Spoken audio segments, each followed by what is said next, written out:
बार बार कहता हूं मैं ये, और समझाने की कोशिश करता हूं, उनके बीच पैदा हुआ हूं। अगर 1% भी दीवाने हो गए, इसमें से 1% भी बहक गए, तो 15 मिनट का टाइम नहीं मांगोगे, ये ख्वाहिश पूरी हो जाएगी तुम्हारी। तुम्हें धन्य होना चाहिए कि इस देश की मेजॉरिटी आज भी अगर कोई काम इस मेजॉरिटी समाज का गलत करता है तो आप कहें उससे पहले उसके खिलाफ खड़ा होता है। और आपका चरित्र क्या है? आपका चरित्र यह है कि इस देश में एक राज्य जिसमें 71% हैं आपने सरकारों के दबाव में संविधान बना लिया, सारे कानून बना लिए। 70 सालों में जम्मू कश्मीर में एंटी हिंदू और एंटी इंडिया 85 कानून बने, लेकिन देश के किसी अच्छे बड़े गोल टोपी, लंबी टोपी, अलीम साहब, फजल साहब, रहमान भाई, किसी ने यह नहीं कहा कि यह कैसे मुमकिन है कि इस देश में मेजॉरिटी हिंदुस्तान में हिंदू रहते हैं, उसके बावजूद भी अगर कोई हिंदू के हाथ से गलत काम होता है तो सबसे पहले उसको सजा देने के लिए उस समाज के लोग आते हैं। ये जुडिशरी में भी हिंदू हैं और पुलिस में भी हिंदू हैं, तब भी वो लोग कभी अपने हिंदू होने का और मेजॉरिटी होने का दम नहीं भरते और कानून की बात करते हैं। लेकिन एक मुसलमान मुझे बताइए, कश्मीर से लेकर के कन्याकुमारी तक और आसाम से लेकर के लेह लद्दाख तक, कोई एक मुझे यह बता दे कि जब जम्मू कश्मीर के अंदर सिर्फ उनकी पहचान, उनका रंग और उनका धर्म देख करके गिन गिन के मारा जा रहा था, बल्कि इस तरीके का अनाउंसमेंट होता था, टीकालाल टपरू को कल सजा दी जाएगी, या तो वो छोड़ दें या मरने के लिए तैयार हो जाएं। तो टीकालाल टपरू को जब जम्मू कश्मीर मारा, क्योंकि उसी दरमियान में मैंने जर्नलिज्म अपना शुरू किया था, तो ये सब चीजें घटनाएं मेरी आंखों से देखी हुई हैं। मुझे किसी किताब और अखबार की जरूरत नहीं है, मुझे कोई टेलीविजन देख के राय नहीं बनानी है। टीकालाल टपरू को सरेआम गोलियों से भून के डाल दिया चौराहे पे, और वो जिन लोगों ने मारा था वो मोटरसाइकिल से उसके चारों तरफ चक्कर काट रहे थे और पीछे से मस्जिद से साहब ये कह रहे थे, वो जिनका काम अल्लाह का फर्ज बताना था, जिनका काम सही राह पे लाना था, वो मस्जिद से कह रहे थे कि टीकालाल टपरू को अगर किसी ने पानी दिया तो उसका हश्र भी ये होगा। कोई नहीं निकला, कोई समाज में बतरसना नहीं हुई, कोई कंडमेशन नहीं हुआ, किसी ने ये नहीं कहा ये बुरा है, सब खामोश हैं। मैं कहता हूं आप खामोश नहीं हैं, आप एक एजेंडे के तहत अफजल गुरु को अपना काम करने देते हैं, दुजाना को अपना काम करने देते हैं, रामपुर वाले को अपना काम करने देते हैं, फिल्म में जो ढोलक बजा रहा है वो भी अपना काम कर रहा है, जो गा रहा है वो भी अपना काम कर रहा है, जो लिख रहा है, ये सब मिले हुए हैं, इसलिए कोई बोलता नहीं है। ये मक्कारी है इस देश के अंदर कि एक बहुसंख्यक समाज जो अपने अधिकारों के लिए भीख मांग रहा है इस सरकार से। ये दुनिया में ऐसी मिसाल कहीं नहीं मिलती कि बहुसंख्यक समाज किसी देश का ये कहे कि हमें समान नागरिक अधिकार चाहिए। जो समाज छोटी गिनती में होता है वो बराबर के अधिकार मांगता है, लेकिन हम मांग रहे हैं। लेकिन कुछ लोग कहते हैं हम नहीं देंगे क्योंकि उनको उसी स्थिति रहने में ज्यादा पॉलिटिकल फायदा है। लिहाजा इस देश के संविधान में यूनिफॉर्म सिविल कोड लिखा हुआ है, जब भी आप उसकी बात करेंगे तो कुछ लोग नाराज हो जाएंगे, कुछ लोगों को बुरा लगने लगेगा। लिहाजा आपको छोटी सी घटना बताता हूं। 1976 में भारत की पार्लियामेंट में 3 दिन तक चर्चा हुई और उस चर्चा के बाद 42वां संविधान संशोधन बिल पास हुआ। उस 76 में 42nd कॉन्स्टिट्यूशनल अमेंडमेंट जो हुआ, उसकी 7वीं सूची के अंदर यह कहा गया सरकार से कि राज्य सरकार और केंद्र सरकारें जनसंख्या नियंत्रण को लेकर के एक पॉलिसी बनाएं, परिवार नियोजन को लेकर एक पॉलिसी बनाएं। लेकिन सन 1976 से लेकर के 2019 आ गई है, सरकारों ने इसको इसलिए नहीं छुआ कि उनको लगता है कि इसे छुएंगे तो हम कम्युनल हो जाएंगे।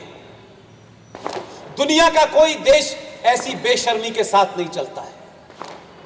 आप राष्ट्र चलाते हैं, आपके सामने राष्ट्र और देश होना चाहिए। कौन नाराज होगा कौन नहीं नाराज होगा इसका मतलब नहीं है। सबकी नाराजगी से और सबकी खुशामद करने से यह देश इस हालत में पहुंच गया है कि आप सच को सच नहीं कह रहे हैं। मुझे ऐसी कुछ सूचनाएं हैं, इसके ऊपर कानून जल्दी बनने जा रहा है।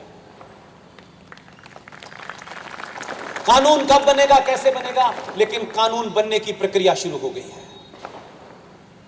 लिहाजा एक नहीं अनेकों चीजों पे लड़ना है।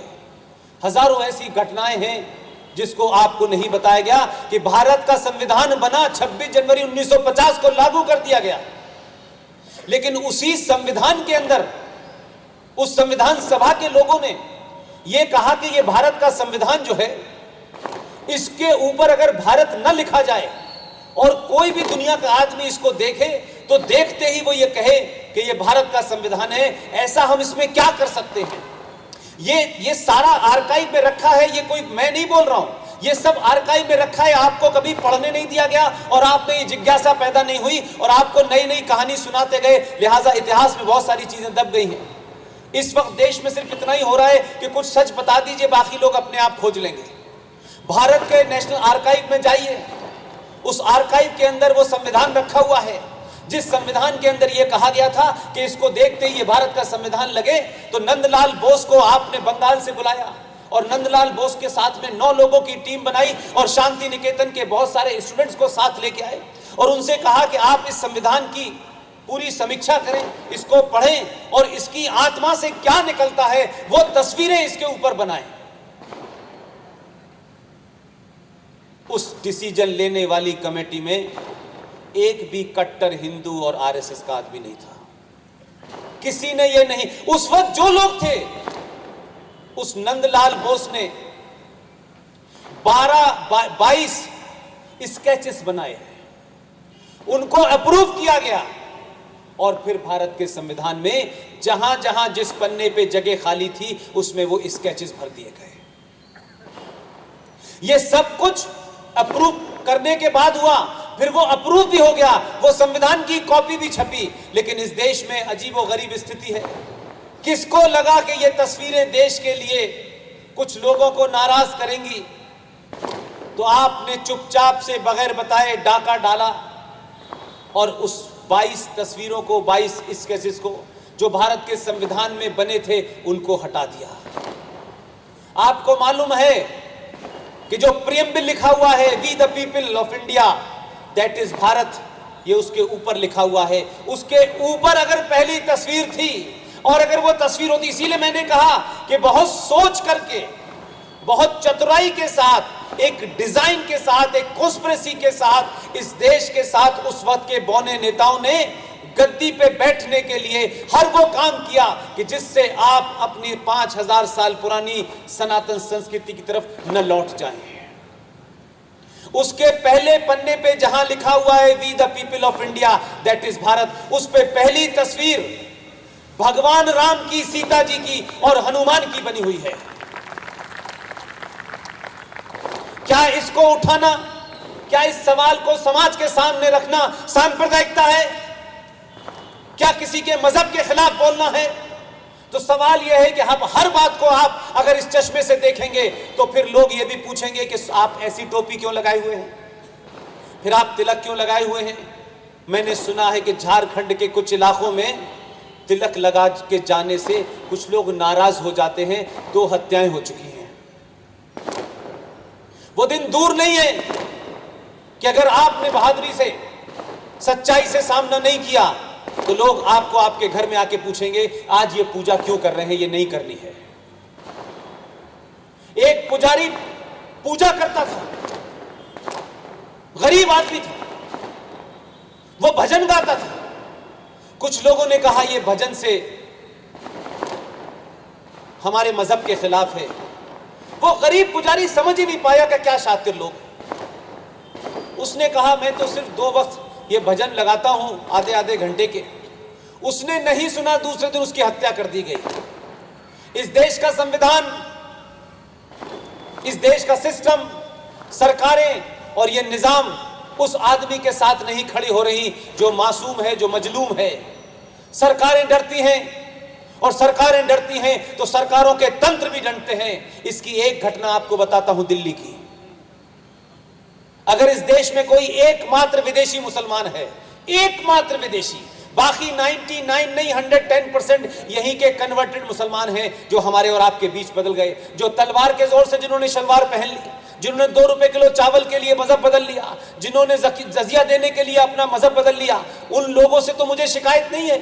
एक आदमी है दिल्ली के अंदर और एक बहुत पुरानी मस्जिद है, उस मस्जिद का नाम है जामा मस्जिद, जो दिल्ली में है। उस मस्जिद के इमाम का नाम है अहमद बुखारी, उसके पिताजी का नाम था सैयद बुखारी। उस दौर से मैं देख रहा हूं, किसी सरकार में हिम्मत नहीं है कि अगर उस मस्जिद के बिजली का बिल 2 करोड़ रुपए है तो ले ले। उस मस्जिद का इमाम जो पिछले 70 सालों से फतवा जारी करता था, इसको वोट दो, इसको वोट मत दो, वहीं से हिंदुस्तान के मुसलमानों की सियासत चलती थी। उसी इमाम के ऊपर जब दिल्ली के अंदर भारतीय जनता पार्टी की सरकार नहीं थी, सुपर कांग्रेसियों की सरकार थी, उसके ऊपर कुल मिला के 65 एफआईआर हैं। 5 एफआईआर में उसका वारंट है, अरेस्ट वारंट है उसका। मैं आपको इसलिए कह रहा हूं कि समाज की खामोशी, आपकी जानकारी का अभाव और आपके बीच में से निकल के जज बनने वाले, डीआईजी बनने वाले, ये तमाम सारे लोगों को किस तरीके से भ्रमित किया हुआ है। उस 5 नॉन अवेलेबल वारंट के बारे में जब सुनवाई हुई तो दिल्ली हाई कोर्ट ने 1 घंटे की सुनवाई के बाद यह ऑर्डर किया कि 24 घंटे में इस आदमी को अरेस्ट किया जाए। आपको सुन के ताज्जुब होगा, दिल्ली पुलिस बहुत तेज तर्रार है, दिल्ली में है, हाईली इक्विप्ड है, हाईली सेंसिटिव है। दिल्ली पुलिस के ऊपर दबाव डाला गया वहां की राज्य सरकार ने, और उस वक्त की जो मोहतरमा थी अब वो नहीं रही, चली गई। दिल्ली पुलिस ने अपना एफिडेविट दिया है। जरा सोचिए तो, कभी कभी ऐसा लगता है कि सूरज को जुगनू डरा रहा है। अपना एफिडेविट दिया दिल्ली पुलिस ने हाई कोर्ट में कि अगर हमने इसकी गिरफ्तारी कर ली तो दंगा भड़क जाएगा। आज उस घटना को 7-8 साल हो गए। मैं दिल्ली में 25-30 साल से हूं, चीजों को बहुत पास से देखता हूं। आज तक, खत्म करने वाला हूं, बेफिक्र रहें, आज तक दिल्ली पुलिस ने उसे गिरफ्तार नहीं किया। और उसके बाद हाई कोर्ट ने पूछा नहीं कि इस देश का एक आदमी जो इमाम की शक्ल में माना हुआ गुंडा है, जिसके ऊपर 65 एफआईआर है, 5 नॉन अवेलेबल हैं, वो किसी पार्टी के लोगों ने उसके ऊपर धाराएं नहीं लगाई हैं, कोई एफआईआर किसी ऐसी नहीं हुई, लेकिन विधि विधान के साथ होने के बावजूद भी इस देश की सुप्रीम कोर्ट और इस देश की हाई कोर्ट और इस देश की पुलिस एक गुंडे के सामने बौनी बनी हुई है। आप चाहते हैं इस तरीके की मिसालों से इस देश के युवा का मनोबल बढ़ेगा? क्या इस देश के युवा इसी किस्म से नहीं डराएंगे? क्या इस देश में युवा यह बनने की कोशिश नहीं करेंगे कि जो कानून का पालन करता है उसकी आप गर्दन दबा देते हैं, और जो कानून की धज्जियां उड़ाता है उसे आप अरेस्ट नहीं कर पाते हैं? किस मुंह से आप इस देश के अंदर बराबरी की बात करते हैं भाई? लिहाजा समय का अभाव है। मैं पहली बार किसी ऐसे फंक्शन में आया हूं कि जब तक हम दिल्ली में थे, बंगाल में थे, तो जो शिवाजी के बारे में शौर्य गाथाएं हम सब ने सुनी हैं, शायद हमें यह बोध भी नहीं होता कि शिवाजी महाराष्ट्र के रहने वाले थे या वो मराठा थे। शिवाजी थे, इतना ही काफी था पूरे देश के लिए। और शिवाजी का जब जब नाम लिया गया उत्तर भारत में, किसी ने उनके साथ ये नहीं जोड़ा कि वो मराठों के नेता थे या मराठों के बादशाह थे, किसी ने नहीं जोड़ा। इसलिए इतिहास की भूलों को किताबों में अगर है और ये इस देश को सुपर सेकुलर बनने का शौक हो गया है, तो ऐसा सेकुलरिज्म नहीं चाहिए जिसमें मेजॉरिटी का आदमी मरे और माइनॉरिटी का मरे तो दोनों में फर्क किया जाता हो। एक को खुलेआम नंगा नाच करने की छूट हो क्योंकि वो माइनॉरिटी है, और एक आदमी मर भी जाए तो उससे कहा जाए तुम्हें रोना नहीं है क्योंकि कुछ लोगों को बुरा लगेगा। तो इस देश में एक उपराष्ट्रपति भी है जो मेरे ही यूनिवर्सिटी का वाइस चांसलर भी था, माइनॉरिटी कमीशन का चेयरमैन था, ईरान के अंदर एम्बेसडर भी था। उसकी मक्कारी देखिए। 10 साल तक इस देश के संवैधानिक पद पे रहा और जिस दिन उतरा उसने पहला स्टेटमेंट दिया कि भारत में मुस्लिम असुरक्षित हैं। उसके बयान में, पंचर जोड़ने वाले के बयान में, और जावेद अख्तर जो बहुत पढ़ा लिखा है मुंबई में, और आमिर खान जो बहुत पढ़ा लिखा है, इन सब के बयानों में एक ही बात है कि इस देश की मेजॉरिटी को पंजों के बल खड़ा रखो, हमेशा इसको अपोलोजिस्टिक रखो, हमेशा ये इस कुंठा में रहे कि हम ये करेंगे तो कुछ लोग नाराज हो जाएंगे। मैं कहता हूं 2019 के भारत में अगर जिसको डर लगता है तो ये डर लगना चाहिए और ये डर अच्छा है।